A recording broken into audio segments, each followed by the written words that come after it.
diharamkan bagi orang yang junub, orang yang sedang berhadas besar. Maya rumah yang junubi berbau-bau kang haram jumlahe wong kang junub. Jadi ada beberapa hal di mana kalau kita sedang dalam kondisi junub ataupun hadas besar, jadi diharamkan untuk melakukan hal-hal di bawah ini. Wong kang junub yaiku wong kang rampung lakoni jima utawa ngetokake mani. Orang yang junub adalah orang yang selesai melakukan hubungan suami istri ataupun sehabis mengeluarkan sperma, itu namanya orang junub. Jadi kalau seseorang kok habis melakukan hubungan pasutri, maka orang tersebut itu dinamai dengan istilahnya orang yang sedang dalam kondisi junub.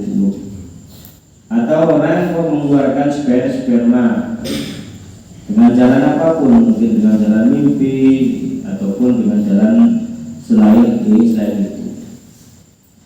Pokok keluar sperma berarti orang tersebut dalam kondisi junub. Lawang kang kono iku diharamake setunggal nglakoni sholat.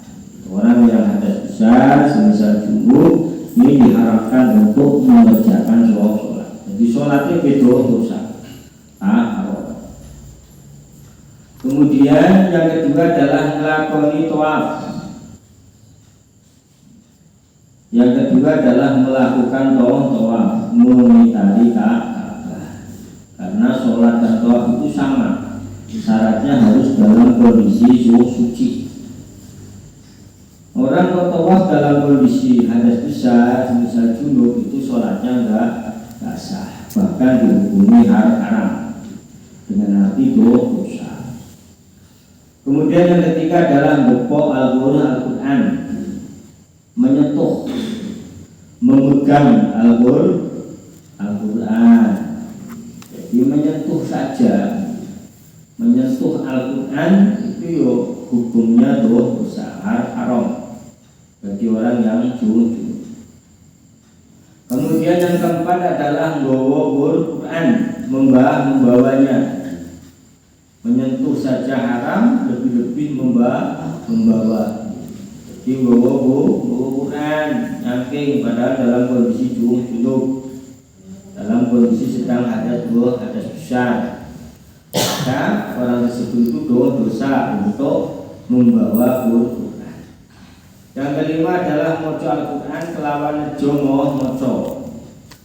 Yang kelima adalah membaca Al-Quran dengan tujuan membacanya.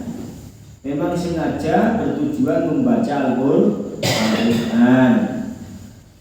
Maka orang yang sedang dalam kondisi junub itu, kalau kok sengaja tujuannya membaca Al-Quran, itu nanti hukumnya haram. Misal ono apa jenenge konsleting listrik apa-apa, terus sampai dhewe kaget akhirnya muni apa jenenge ayat-ayat sing kaitannya dengan Al-Quran. Muni masyaallah, terus muni innalillah. Kalau tujuannya membaca Al-Quran itu haram. Tapi kalau tujuannya hanya sebatas spontanitas saja, itu tidak ada. Dene yang niat zikir kaya to maca bismillahirrahmanirrahim sak gulunge mang mongko ora haram. Adapun kalau tujuannya itu adalah untuk zikir, semisal hendak makan akhirnya mengucapkan kalimat bismillahirrahmanirrahim. Kalau memang tujuannya hanya sebatas zikir, itu hukumnya tidak haram. Biar pemam akhirnya muni bismillahirrahmanirrahim. Arep numpak motor muni bismillahirrahmanirrahim. Padahal dalam kondisi hadas dosa itu boleh. Kalau memang tujuannya hanya sebatas zikir saja, bukan bertujuan membaca Al-Quran.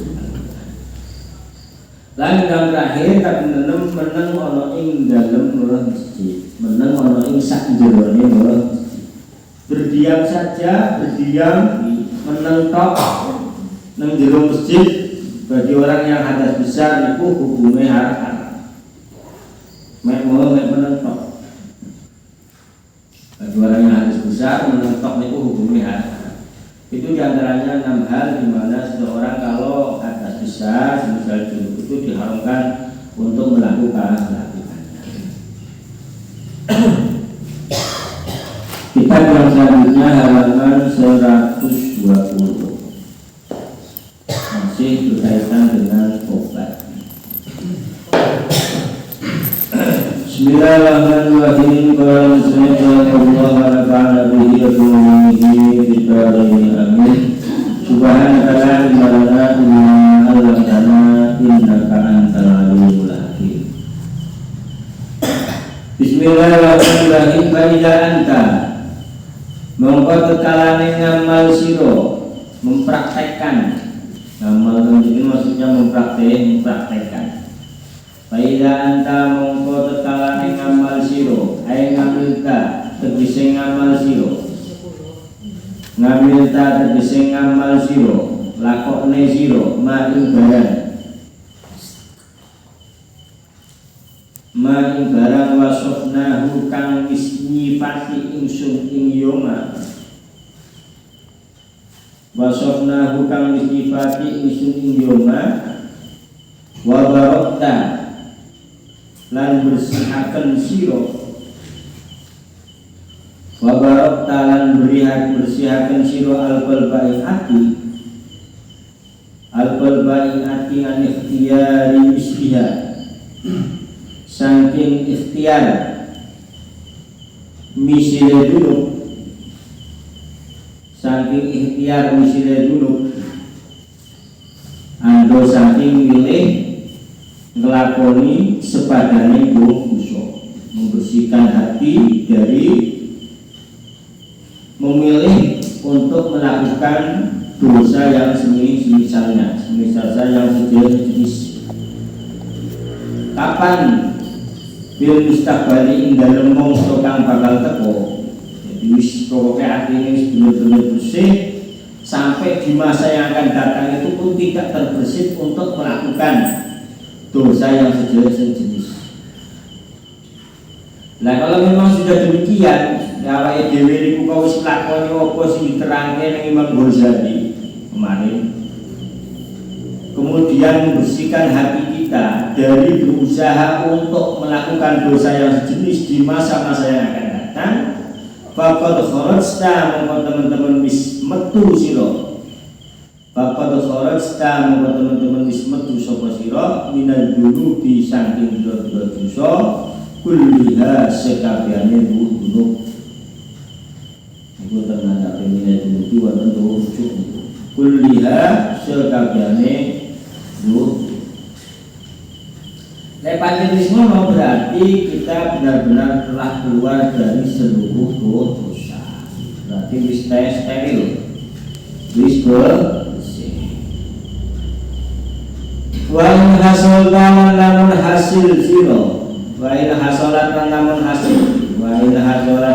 hasil minta saking siro, wa in hasolatan lamun hasil minta saking siro, opo ri'atul qalbi ri'atul qalbi bersihakan hati walam yasul tapi durung hasil walam yasul lan durung hasil dengan arti tetapi kok urung hasil walam yasul lan tetapi ini durung hasil mingka saking siro apa kodokul bawah iki ngodoni piro-piro perkara kang kok apa kodokul bawah iki ngodoni piro-piro perkara kang kok sholat dhuwure selama 5 tahun kau dikodoni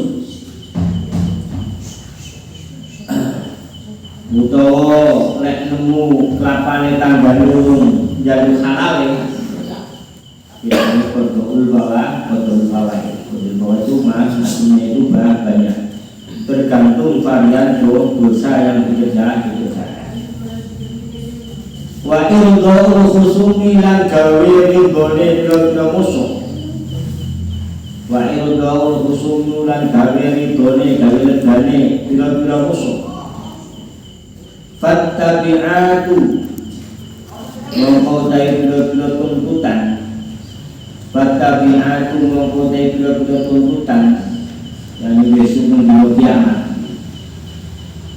Fattabi'atu mongko dai pira-pira tuntutan yakni hukukul adami, hak-hak adami iku lazimatun wasailu dunubi utawi sekerining pira-pira dosa iku mahfuratun den sepuh den sepuro. Wasailu dunubi tetap utawi sekerining pira-pira dosa iku mahfuratun den sepuh den sepuro. Ini balikan daripada yang sudah di depan tadi. Kalau depan tadi kan memang sudah benar-benar bisa praktek, betul bisa menjernihkan, membersihkan hati. Ini kebalikannya. Dengan arti menulis paruh. Seumpama kita sudah berhasil membersihkan hati kita dari dosa tersebut, tetapi dalam prakteknya kok belum mengkodok hal-hal yang semestinya kita kodok. Semisal kalau kaitannya dengan hakul adami urung halal, kalau kaitannya dengan bisa Allah urung dikodok. Semisal sholat duhur 5 tahun urung dikodoki. Dan juga belum membuat musuh itu lego, maka tuntutan berupa hak adami kelak di hari kiamat itu tetap berlaku. Tetap berlaku dengan arti berhubung ikan berarti pun membersihkan hati saja, tapi sangkut pautnya kalau podo-podo manusia kan beres tidak salah ini.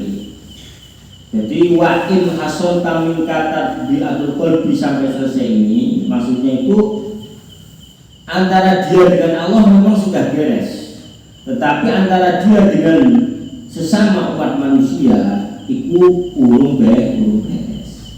Maka kalau kasusnya kok demikian, tuntutan berupa hak adami besok tenggelam kiamat itu tetap berlaku. Sampai kamu nemu kelompoknya tanggane sampai orang galuh halal, akhirnya tanggane untuk dunia kiamat ditarik Gusti Allah. Kayak si A ya, pas lagi nunggunya nemu kelapanya sampean ini itu sampean ada disauri dengan cara mengambil amal kebaikannya si bulan si A, atau sampean arep lilak nih menawi jawabannya wong sing ditanya mau kok disauri dengan cara diambilkan amal kebaikannya, maka si A amal kebaikannya diambil dalam rangka melunasi lek nemu kloponnya pas nalika urip menggu kuwi jenenge fattabi'atulah lazimah. Ini tuntutan itu masih berlaku kelak di hari kiamat. Wasan dulu pun meskipun dalam prakteknya semua dosa yang diperbuat olehnya itu dimaku oleh Gusti Allah. Jadi sisi positifnya dosanya diampuni oleh Allah. Tetapi sisi negatifnya karena hubungan antara dia dengan sesama umat manusia kaum beres akhirnya masih ditutup. Ini sisi negatifnya. Walihadal babilan itu tetap kadue iki bab tobat maksudnya. Walihadal babilan itu tetap kadue iki bab dengan bab tobat, pembahasan mengenai masalah tobat. Syarhun utawi syarah penjabaran. Syarah itu penjabaran. Pengeja mentah-mentahan. Bahasa yang paling dipaham penafsiran. Ya dulu kang dawa, ya dulu kang dawa. Falayah kamiluhu mongko rahmat ing hal hadal bab dengan dapat al-babi dengan dapat lapat al-babi pun tertuju ongko sekawan fala yahtaminhu mongko rahamat ing hadal bab apa hadal muhtasaru iki kitab muhtasar kitab sing simpel kitab sing ringkes kitab Minhajul Abidin ini kan ringkes meskipun menjadi 5 paket ini 5 bundle ini tetapi dalam prakteknya termasuk kitab ringkes wanggur lan ninggal sira kitab taubat ing kitab taubat wanggur lan ninggal sira dengan hati supaya kita pelajari kitab taubati kitab kang ngertelake tentang taubat min kitab Ihya Ulumuddin saking kitab Ihya Ulumuddin min kitab Ihya Ulumuddin saking kitab Ihya Ulumuddin awalan dalam kawitane berhubung kitab ini adalah kitab yang berhubung pembahasan mengenai masalah taubat ini butuh penjabaran yang begitu panjang, maka secara otomatis kitab yang kecil ini, kitab yang sangat ringkas ini tidak mampu untuk menjelaskan secara detail. Oleh karena itu kita dianjurkan oleh Imam Ghazali supaya memahami kitab Ihya Ulumuddin, terutama yang berkaitan tentang taubat. Di situ di dalam kitab Ihya Ulumuddin dijelaskan oleh Allah secara panjang lebar. Dapat lebih tebal, kitabnya lebih tebal. Jadi apa kalau di dalam kitab kuliahnya itu menjadi 4 jilid tebal. Kalau kitab yang seperti ini, kitab mana gundulnya ya sekitar menjadi 12 jilid. Jadi kitabnya sangat besar. Nah makanya di situ pembahasan taubat itu dikupas tuntas secara detail dalam kitab Ihya Ulumuddin. Itu langkah yang pertama. Kemudian langkah yang kedua, wa kitab al-qurbati dan kitab al-qurbah ilallah. Saya di dalam kaping itu. Kemudian langkah yang kedua, kita dianjurkan untuk memahami bab taubat di dalam kitab Al-Qurbatu Ilallah, yakni mengenai bab taubat. Kitabnya judulnya Al-Qurbatu Ilallah. Kalau tadi judulnya Ihya Ulumuddin, yang kedua judulnya kitab adalah Al-Qurbatu Ilallah.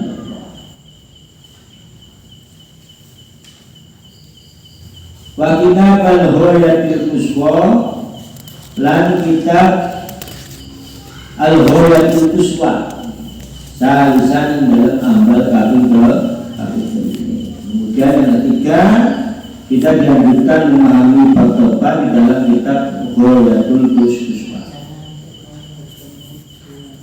Nah kalau kita bersedia memahami ketiga kitab tersebut, tajid mongkon musiro fawaidan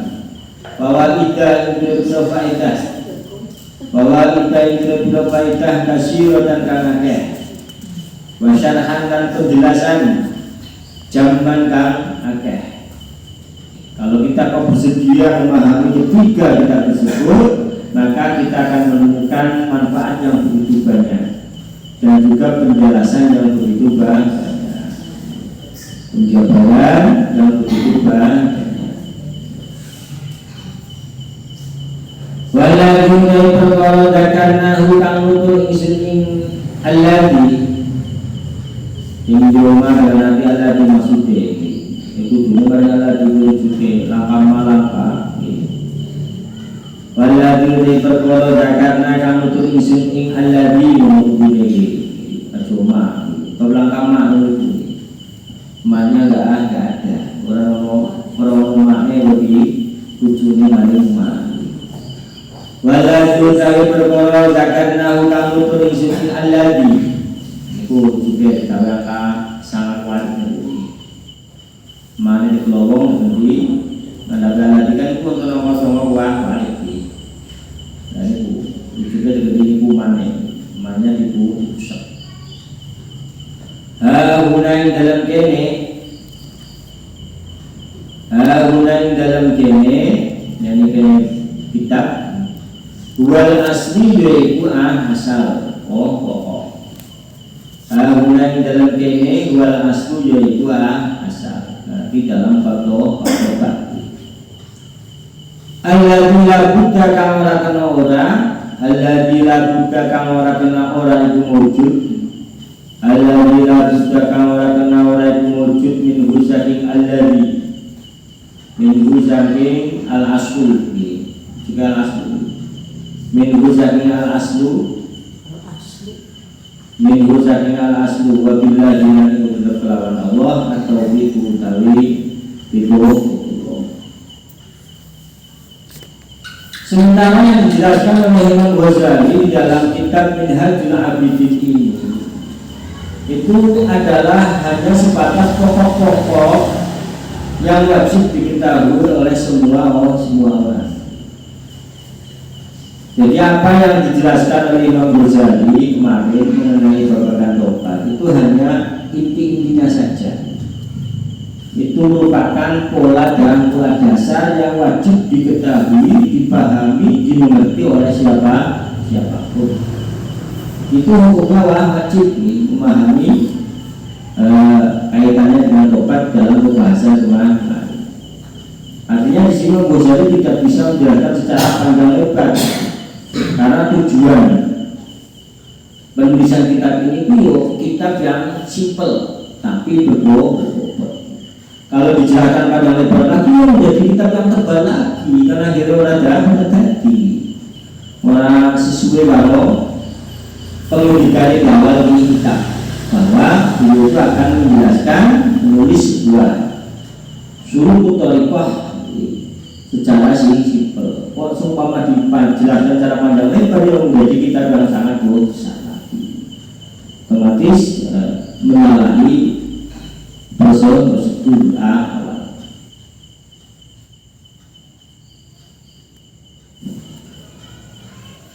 Ini sendiri kalau ini tambah ini mobil dari kelas itu melalui bahasa. Halaman 121 pas pojokan toh ini. Pas pojokan di kiri itu 120.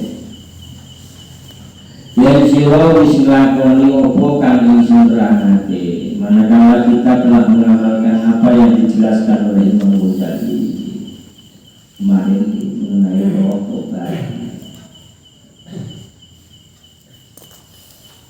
Lan siro wis ambersihaken ati liro saking milih sepadane dosa kang sira lakoni ana ing dina puniko. Dan kita telah membersihkan hati kita dari berusaha untuk melakukan dosa yang sejenis di masa-masa yang akan datang. Dengan hati orang berikan tegas di masa yang akan datang akan mengulangi lagi ataupun akan melakukan dosa yang sangat sama. Orang-orang kentek sama sekali. Iku sira wis lepas bebas saking sekabeh itu menandakan kita telah benar-benar terbebas dari semua dosa yang kita berbuat. Sebab kalau kita mengacu pada penjelasan kemarin, di situ kan hubungan antara dia dengan Allah diberesi, hubungan antara dia dengan sesama umat manusia juga diberesi. Kemarin kan seperti itu. Dalam pembahasan kemarin, kalau yang kaitannya dengan perasaan, terus terang, mari wong sing dirasani, mari wong sing dibunuh, kan seperti itu. Uji Pak, mulanya aku ini ngobrol bersama kalau batire pas bedok kok rasani dengan, kan harus seperti itu. Kan berarti apa? Sesama umat manusia telah diberesi. Itu maksudnya seperti itu. Ini yang pertama. Jadi apabila kita telah mengamalkan apa yang dijelaskan Imam Ghazali, semisal kalau kita dosa yang berbuat adalah masalah dirasani, terus terang kalau mau dirasani kan berarti sudah mengamalkan. Kemudian juga hati kita itu telah bertekad untuk tidak akan mengulangi dosa yang sama di masa yang akan datang, berarti kita benar-benar telah terbebas dari dosa. Dan nanti awaknya bersih, awaknya bisa benar-benar bersih. Awaknya bersih, dosanya kok kepenang apa nih? Dongane dijabah Gusti Allah. Uripe penak. Tenang hati ini sebab wong ini bersih. Lalu dia kan lu bersih, jadi kadang tenang, kadang luar tenang. Terus yang harus bersih, gue ibadah enteng, berjamaah enteng, gue baca Quran enteng, gue ngaji gue enteng. Lalu dia kan siapa? Jamaah isi kapur, baca Quran, mau ngaji, itu menandakan bahwa kita itu belum bersih. Lawan dari bersih mestinya ini udah dienteng. Jadi enteng. Syaratnya pembersihan dosanya sebagaimana kemarin. Jangan paham kemarin itu. Seperti yang beberapa kalau ini cara membersihkan diri dari dosa kemarin. Kalau hal sambutannya dengan bisa Allah cukup, kalau bisa Allah tak beres. Dengan kaitannya orang sholat duhur 5 tahun cukup, dengan kotori sholat duhur selama 5 tahun berarti beres, bersih bisa, bersih. Pokoknya itu mulai dari rumah lagi.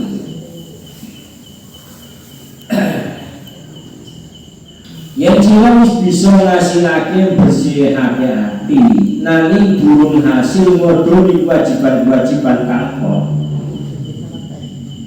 Lan durung hasil ngridolake musuh nira. Tuntutan anak Adam tetap bakal sila adepi. Kemudian yang kedua, apabila kita telah berhasil dalam membersihkan hati, tetapi dalam prakteknya belum mengkodok kewajiban-kewajiban yang belum sempat kita lakoni, misal hubungannya kalau Gusti Allah, masalah puasa Ramadan, misal ngutang 5 nanti tekan ewene kok bisa disaur, gue butuh bisa disaur. Ya utang Ramadan memang dibina bisa 10 tahun urung bisa tahun mulai esok dengan kepisah tahun orang punya utang mergawis melanggar sampai 10 tahun berarti harus membayar denda. Dendanya setiap 1 hari 6 on, berhubung mundur nanti 10 tahun berarti 6 on ping 10 jadi ini lagi lagi 6 on ping 10 jo kali 10 berarti 60 kilo mergo dengan mulai ini beda dengan utang Ramadan ini langsung saus iki dengan modal orang akan denda. Tetapi kalau apa jenenge molor sampai 10 tahun kah, sampai 3 tahun kah, itu nanti dijual denda. Nek pinter mulu berarti 5 pinter lu berarti 15. Berarti nomorno 6 on ping 15. Ya kayak berbahaya kita. Misalnya kalau itu tidak bisa urut sampai nabrak pembantu selanjutnya. Nah ini kasusnya seperti itu. Jadi seumpama orang telah berhasil membersihkan hati, tetapi dalam prakteknya kok belum mengkodok kewajiban-kewajiban yang semestinya dilakoni dan belum berhasil menegakkan musuh, memuaskan musuh, maka tuntutan berupa hak Adam kelak di akhirat tetap berlaku, tetap akan dihadapi. Karena ini apa jenenge pintere kula jenengan sedaya ora kalau iki wis warai sumpama kira-kira ora mampu wis jenengan apa jenenge kon istighfar sakake, hadiah Fatihah mari wong sing didolimi, kemudian bersedekah atas nama wong sing didolimi. Sumpama ada duit maca surat Falaq, maca surat An-Nas, maca Quran dihadiahkan Fatihah pahalanya kepada wong sing didolimi. Itu mana ini? Pokoknya kalau tuntutan hak agama itu nanti masih tetap berjalan, harus diatur. Nah ini sikap berdiskusi di sekolah dari Allah insya Allah. Tetapi seluruh dosa kita itu semuanya diampuni oleh Allah. Itu kesimpulan daripada penjelasan yang kemarin. Jadi kesimpulannya di situ. Jadi dari sekian banyak penjelasan yang diutarakan oleh Imam Ghazali berkaitan dengan taubat dan tata cara membersihkan dosa, itu kesimpulannya seperti itu.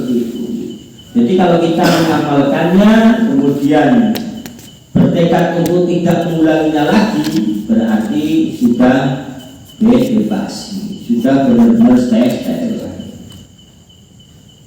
Tetapi sebaliknya, manakala kita hanya membersihkan hati saja, kemudian hak adami itu masih belum diberesi, maka itu nanti kita mungkin masih tetap dituntut kelak di hari kiamat.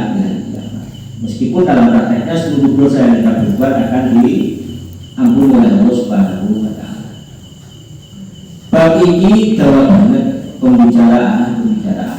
Jadi bab berkaitan dengan taubat itu sebenarnya pembicaraan itu sangat panjang. Jadi bisa diamal kabeh ana ing kitab kang ringkes iki. Jadi tidak mungkin dimuat ditulis di dalam kitab yang sangat ringkas ini. Ingkawitan tinggal ono kitab taubat saking kitab Ihya Ulumuddin. Dalam tahap awal kalau memang kita ingin memahami tentang taubat secara detail, kita dianjurkan oleh Imam Ghazali supaya membuka kitab Ihya Ulumuddin. Dengan bingung dengan klik Google itu metuki terjemah kitab Ihya Ulumuddin metu. Buku yang mengenai bahasa terjemah kitab Ihya Ulumuddin. Masih pengen jadi terjemah aja oleh Ustaz Sunarto yang penak aslinya ini terbitan Pondok Sikugiri, terbitan Pondok Ibu itu penak itu bahasa ini gampang detail, kemudian memahamikan, tidak bertele-tele penjelasannya, tapi mudah untuk dipahami. Jadi kalau buku-buku terbitan Ibu, buku-buku terbitan apa jenisnya Pondok Sikugiri itu penak dipahami. Beda dengan terbitan-terbitan yang lain. Nah itu kita supaya memahami bab taubat di dalam kitab Ihya Ulumuddin. Kalau untuk kitab klik Google terjemah kitab Ihya. Kemudian yang kedua, supaya kita membuka kitab Al-Qurbah Ilallah dengan buka ini kitab Al-Qurbah Ilallah. Betul kita bisa ya, ketik Google. Cuma jenis Google itu ada ibu ya. Jadi kadang benar, kadang nggak benar sebenarnya. Dengan klik kitab judul lengkap itu biasa. Harus biasa. Tapi jenis Google. Makanya yang depan itu tetap kitab kitab sinyata harus ini depan. Lo ada aplikasi kitab Nasihuddinnya. Niku barang kula klik, barang kula unduh, ternyata kita kurang lengkap. Kita kurang lengkap, padahal kita tipis, tapi orang lengkap. Itu nanti kemudian bagus. Jadi yang tepat itu tetap buku nyata ini. Orang buku HP, bukan buku kuno. Kemudian yang ketiga, kita supaya memahami taubat dalam kitab Al-Ghayatul Quswa. Kitab Al-Ghayatul Quswa ini juga disitu dibahas ini secara detail mengenai taubat oleh Imam Ghazali. Imam semua bahkan nemu faedah-faedah kang akeh banget dan penjelasan kang akeh. Di situ kita akan menemukan faedah yang begitu banyak dan juga penjelasan-penjelasan yang begitu banyak. Yang secara otomatis kita akan kan, tiba seperti ini, ternyata seperti ini, seperti itu. Dengan apa? Dengan kita memahami kitab tersebut, kita akan merasa kagum. Dene yang gak tutur ana ing kitab iki iku namung pokok-pokoke kang saben-saben wong Islam ora kena ninggalake.